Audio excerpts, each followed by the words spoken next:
Terima kasih pemirsa, Anda masih di bisnis Anda bersama saya Desintia dan ada Ibu Runi juga di sini. Nah pemirsa, dengan tema hari ini yang sangat spesial nih Bu, batik punya cerita asik. Wah pastinya dengan Bu Runi juga kita akan ngobrol hal-hal yang asik tentang batik di Telaga Batik ini. Nah Ibu, tadi kita sudah ngobrol banyak nih, katanya tadi best sellernya ada ini ya Bu ya, yang Gedung Juang. Ya.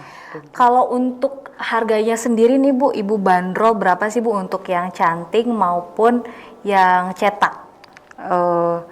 Kalau untuk harga sendiri, memang visi kita berbeda ya. Karena untuk saat ini target saya bagaimana mensosialisasikan batik itu ke masyarakat. Jadi akhirnya dengan pertimbangan seperti itu kita tidak bisa langsung mematok harga yang luar biasa. Karena kalau harganya mahal tidak terjangkau sama masyarakat. Jadi kita untuk batik cap itu paling murah itu 125.000. 125.000 per lembar. Per lembar ya. Per lembar. Kalau untuk batik tulis karena memang pengerjaannya ya luar biasa, itu di atas 500. Ya karena tadi batik tulis itu berhari-hari ya Bu ya. Betul. Dan memang langsung handmade gitu ya, benar-benar harus dikerjakan dengan teliti, mungkin seperti itu ya Bu ya. Nah di antara nih banyaknya motif-motif batik yang telah diciptakan oleh Ibu Runi, ada motif yang paling rumit tidak menurut Ibu? Yang paling rumit itu yang mana? Paling rumit itu sebenarnya di motif yang penari itu karena detail penarinya itu agak sulit ya. Terus kalau di mix lagi sama yang lainnya seperti ditambahin mangrove atau ditambahin golok atau ditambahin buah kecapi dan lain-lain, itu akan memadukannya itu akan lebih sulit seperti itu.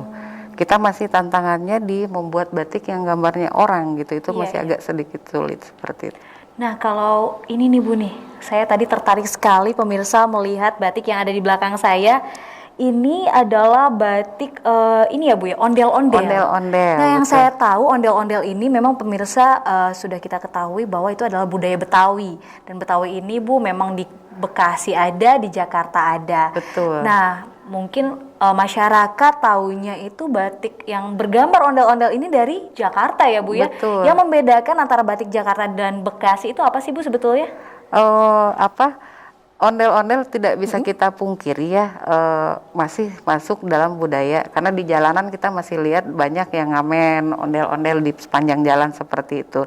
Yang membedakannya batik DKI sama batik kita, biasanya kalau DKI itu di samping ondel-ondel itu ada Monas. Ada Monas ada di Monas. Sebelah ya biasanya sini. Di sebelah kiri atau sebelah kanannya itu ada Monas gitu. Terus saya pelajarin lagi kumisnya beda. Kumisnya? Iya, cuman agak sulit mencari kumisnya di sini itu juga agak sulit gitu. Tapi yang saya pelajari di ahli budaya itu yang membedakannya itu di kumis. Sama kalau di batik-batik DKI coba Teteh lihat di situ pasti akan selalu didampingi dengan Monas. Oh iya. Batik DKI itu akan selalu didampingi dengan Monas. Jadi kita batik karena budaya kita sama, Tangerang, Depok, terus DKI, terus Bekasi, itu budaya hampir sama. Jadi kita kadang-kadang ngangkat, walaupun kita Jawa Barat, kadang ngangkat jaipongan agak susah. Iya ya Bu. Ya karena lebih ke budaya Betawi itu. Saya juga belum bikin yang penari jaipongan itu belum. Iya, kalau ini tadi penari apa Bu? Tari itu sirih kuning. Sirih kuning. Jadi itu semacam tari selamat datang di hajatan orang-orang Betawi seperti, dan mereka berpasangan. Itu khas Bekasi juga. Iya, tari sirih kuning atau biasa disebutnya tari cokek gitu. Oh begitu. Oke pemirsa, jadi jangan sampai salah nanti kalau seandainya kita lihat ada batik yang gambarnya ondel-ondel nih, ada Monas, oh berarti itu dari Jakarta. Tapi kalau ada goloknya, berarti itu dari Kabupaten Bekasi. Seperti itu ya Bu ya? Iya. Oke deh Bu nih, kita beralih ke produksi lagi. Betul. Kalau Ibu sedang memproduksi batik ini pastinya ada limbahnya ya Bu ya. Ya. Nah Ibu untuk mendaur ulang limbahnya atau mungkin Ibu ini menggunakan bahan dari alam sehingga tidak mencemari lingkungan mungkin, atau bagaimana Ibu cara mendaur ulang dari limbah yang dihasilkan dari produksi ini Bu?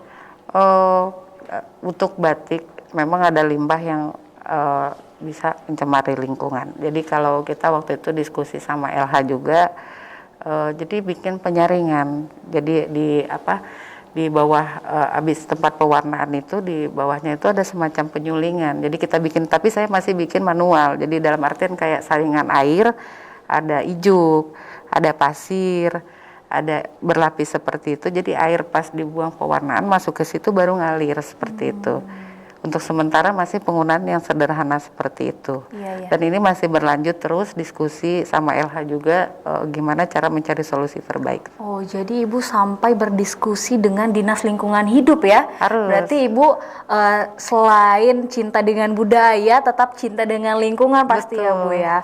Oke deh Bu nih, saya sangat menarik sekali lihat batik dari Telaga Murni. Telaga Murni jadi Telaga Murni, betul. Betul lokasi, ya? lokasi kita ada di perumahan Telaga Murni. Oh betul, berarti pemirsa perumahannya ada di Telaga Murni, jadi Ibu punya home industry di sana? Betul, kenapa namanya Telaga Batik? Ya. Kebetulan waktu kita cari ide nama itu ya, tadinya udah kemana-mana gitu. Terakhir gini, di seberang sana itu Telaga Harapan, di depan Telaga Pesona, perumahan saya Telaga Murni, samping Telaga Asri, di sudut sana Telaga Sakinah. Saya pikir gini, kenapa nggak Telaga aja gitu? Iya. Selain mengangkat tempat saya juga ya akrab lah sama kami gitu, seperti itu. Berarti memang Ibu asalnya dari Telaga Murni ya, Betul. makanya namanya tadi Telaga Batik. Nah, ini di Telaga Batik banyak sekali ya pemirsa, bisa dilihat motif-motifnya sangat cantik sekali dan pastinya banyak sekali masyarakat yang sudah membeli batik Ibu ya. Dan saya dengar nih pemirsa, orang nomor 1 di Bekasi yaitu Bapak Bupati Bekasi, Bapak Haji Eka Supriyatmaja SH telah menggunakan batik dari Telaga Batik ini. Nah, Betul. pemirsa bisa dilihat cuplikannya. Mungkin Ibu bisa dijelaskan itu siapa saja yang sudah memakai? Acara final Abang Po, di situ ada Pak Kapolres, ada Pak Dandim juga, terus ada Pak Eka sama Pak Rahmat Atong, Pak Kepala Dinas. Oh iya. Gitu. Nah, ini batik kita dipakai sama final Abang Po 2020. Wow. Itu suatu kebanggaan. Ini yang dipakai ya, itu ya? Betul. Bagi saya itu apresiasi. Nah, itu waktu Abang Po datang ke rumah. Jadi sekilas belajar batik di sana. Wow. Dan Pemirsa saya tuh bisa kebanggaan dilihat yang di luar layar biasa kaca ya. Anda. Di sini acara Abang Empo Kabupaten Bekasi dan mengunjungi Telaga Batik yang berada di rumah Ibu sendiri ya? Nah, itu Pak Pak Dewan. Oh, itu Pak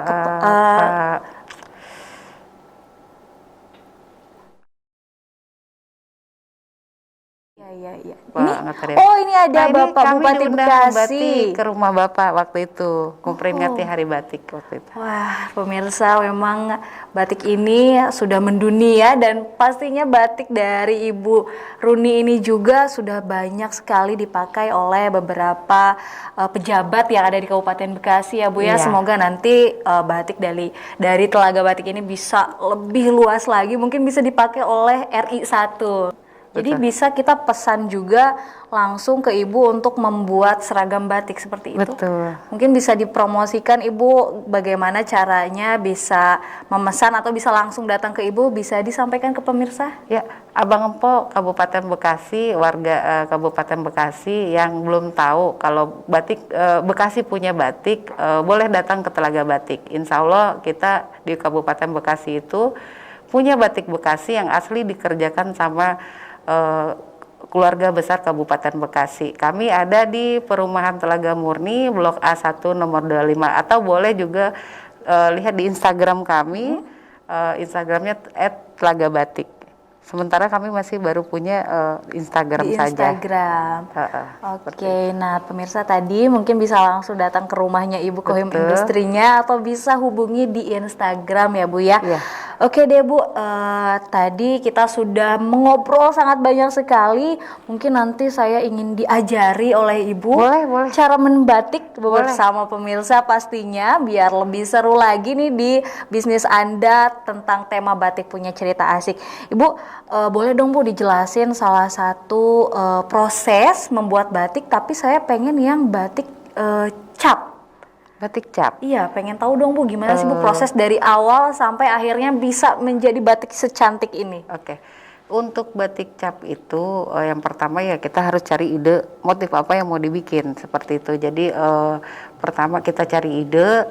Nah, karena saya bilang dari awal itu Bekasi itu bukan daerah penghasil batik, otomatis untuk pengrajin yang membuat cantingnya itu juga tidak ada di Bekasi, dan kami biasanya berhubungan dengan teman-teman yang ada di Pekalongan, di Jogja untuk pembuatan canting itu.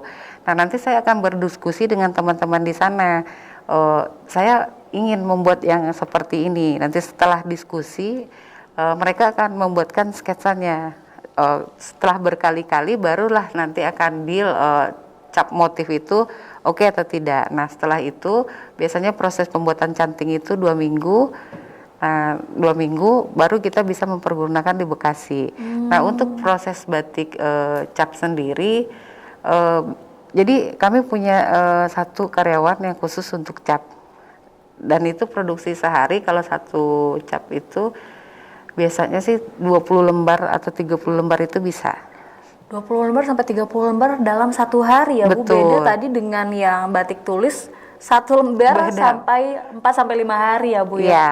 Wah. Makanya batik cap itu kami pergunakan untuk pemesanan yang skala besar. Oh iya. Dan kalau seandainya lebih banyak lagi, kami akan membuat 2 atau 3 meja cap seperti itu. Oh, seperti itu. Bu, mungkin bisa dijelaskan ke pemirsa di rumah, alat-alat membatik itu ada apa aja sih Bu? Alat-alatnya? Tadi alatnya kalau untuk cap. Hanya cap saja? Hanya cap saja, terus ada canting. Ada canting. Untuk tadi buat batik tulis. Kalau perbedaannya batik tulis dan batik cap itu di penggunaan, sebenarnya bahasanya sama canting. Oh. Tapi kalau untuk canting cap itu biasanya 18 kali 18 ukurannya, ada yang lebih kecil lagi tergantung untuk kegunaannya untuk apa gitu. Iya, iya. Nah, kalau untuk tulis kita pakai canting mungkin yang biasa Teteh lihat di TV atau di mana seperti itu. Nah, perbedaannya di cap saja, selebihnya prosesnya sama. Dan itu Bu yang ini nih Bu, ininya tuh apa Bu? Bahannya tuh dari apa? Malam Malam ya Bu? Malam, lilin. Oh, lilin. Kalau bahasa ininya lilin, tapi bahasa batiknya malam. Malam itu ya hampir dia di hitungan detik itu bisa langsung kering. Oh, hitungan detik langsung kering Bu? Iya, jadi pas kita pergunakan langsung hitungan detik itu langsung kering. Tapi kalau kena matahari dia luntur lagi seperti itu. Oh, saat Ibu produksi nih Bu, pernah gagal nggak sih Bu? Kayak salah cap atau yang ditulis itu dia salah polanya atau seperti apa, pernah nggak Bu? Banyak. Banyak ya Bu? Bahkan untuk mencari warna aja bisa kadang sampai 30 lembar warna yang diinginkan tidak dapat gitu. Karena cuaca berpengaruh, terus air berpengaruh, karena kebetulan kita tidak pakai air asli yang dari air bumi ya. Kan di rumah saya pakainya Pak Mandiri. Pak Mandiri itu kadang-kadang waktu tertentu itu kita nggak tahu mereka lagi kasih kaporit. Dan itu kan berpengaruh sama batik kita juga. Terus cuaca pagi, siang, sore itu hasilnya akan berbeda. Oh gitu ya Bu. Iya. Jadi cuaca juga mempengaruhi Betul. untuk pembuatan batik. Betul, saya di akhir tahun kemarin dapat pesanan warna yang harus kena matahari. Iya, iya. Akhirnya ke pending sebulan lebih, saya izin sama customer, mohon maaf banget cuaca tidak mendukung seperti itu. Oh, jadi ternyata kita juga butuh sinar matahari Bu untuk ini ya Bu ya. Untuk Iya, membatik ini betul. butuh sinar matahari yang terik juga. Betul, seperti itu. Oh, begitu. Jadi itu kalau ada kesalahan seperti itu, akhirnya kainnya dibuang atau bisa di-recycle kembali atau seperti apa Bu? Bisa di-recycle kembali. Oh, Jadi nanti kita cari satu motif yang bisa ditutup full, tapi itu juga untuk yang warna muda. Warna muda contohnya seperti yang mana Bu? Yang tadi warna hijau ada warna itu, hijau. nah itu pink. Mungkin ini juga bisa ya, Bu? Bisa, itu bisa. Nah, kalau untuk warna yang gelap ini biasanya kita pindahkan bikin tas. Jadi ambil potongan yang bagus-bagus aja. Iya, Terus ini rencana kita juga lagi mau bikin flat shoes seperti itu. Jadi kita produksi lagi tapi dalam bentuk yang berbeda seperti Oh, itu. jadi kalau ada yang salah nanti sana Ibu salah cetak bisa dibuat menjadi tas dan nanti mungkin bisa jadi flat shoes juga. Seperti itu Betul. ya, Bu? Jadi bisa kita kadang gantungan kunci. Yang paling simpel itu gantungan kunci. Oh, seperti jadi itu. Ibu selain membuat baju juga, membuat gantungan kunci juga, lalu membuat tadi ya, tas. Tas sama ini dalam lagi proyek terbaru itu flat shoes. Oke, oke. Gitu. Mungkin Ibu bisa jelaskan lagi, ada beberapa produk lagi mungkin Bu dari Telaga Batik ini? Ya dari Telaga Batik untuk saat ini produknya itu ya baru baju. Saya bikin pakaian muslim, tapi kami jadinya punya khas sendiri karena apa? Motif bahan itu tidak dipunya di tempat lain. Jadi ibu abang empok yang mau beli gamis kami, insya Allah itu limited edition. Karena apa? Tidak ada di tempat lain motifnya. Iya, iya betul sekali. Nanti kalau seandainya kita nih Bu, pesan bajunya lebih dari 200 mungkin harganya bisa Bisa. lebih murah lagi Betul, mungkin ya. bisa. Oh begitu. Tapi satu pun kita layanin. Oh satu pun dilayani ya Iya. Bu ya. Oke. Nah kalau yang tadi kan harganya 120 paling murah ya Bu ya. Kalau yang paling mahalnya itu Bu ada sampai berapa nih kalau yang cetak? Cap. Kalau cap itu bervariasi tergantung jumlah warnanya. Oh jadi Semakin dihitungnya dari banyak warna. warnanya itu semakin mahal. Terus tergantung bahannya juga. Ada sutra. Sutra pastinya akan berbeda. Oke. Terus kita ada kain. Jadi tergantung bahannya juga. Jadi yang membedakan nanti itu jumlah warna batiknya sama bahan yang dipergunakan seperti itu. Oh jadi dilihatnya dari situ ya Bu Betul, ya betul. untuk harganya. Betul. Oke deh Bu, nanti saya mau minta diajarin ya Bu ya, dan pemirsa juga di rumah nanti jangan kemana-mana karena di segmen 3 kita akan membatik bersama pastinya bersama coach spesial hari ini. Wah ini kebanggaan bagi saya Bu bisa membatik bersama Ibu, seorang yang sangat hebat di bidang batik. Dan pemirsa jangan kemana-mana, kita akan jeda terlebih dahulu, tetap di Bisnis Anda.